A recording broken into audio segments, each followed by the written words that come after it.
तेरी चाहत का असर रूह पे ऐसा क्यों है। मेरी हर सोच का रुख अब तेरी जानिब क्यों है।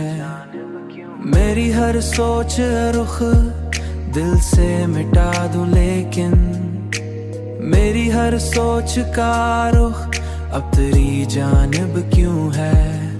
मैं एक एहसास तुझे दिल से मिटा दूं लेकिन हर एक एहसास में बस तेरा ही रंग क्यों है।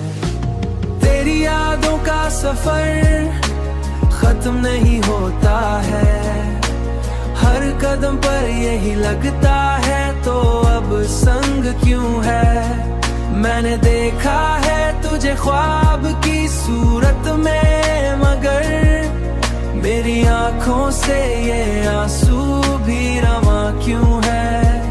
हो मेरी आंखों से ये आंसू भी रवा क्यों है।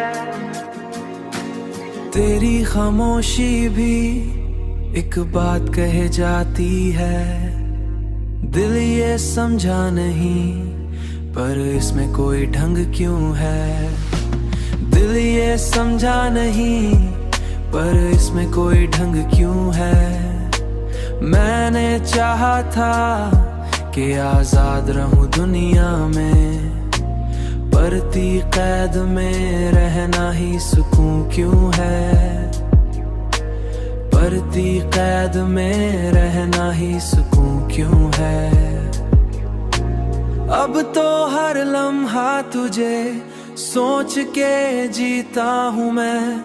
मेरी हर सांस पे तेरा ही नशा क्यों है।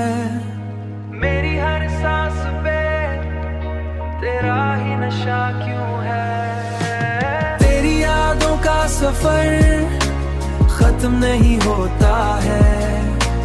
हर कदम पर यही लगता है तो अब संग क्यों है। मैंने देखा है तुझे ख्वाब की सूरत में मगर मेरी आंखों से ये आंसू भी रवा क्यों है। हो मेरी आंखों से ये आंसू भी रवा क्यों है। ये मोहब्बत भी अजब चीज है दुनिया वालों।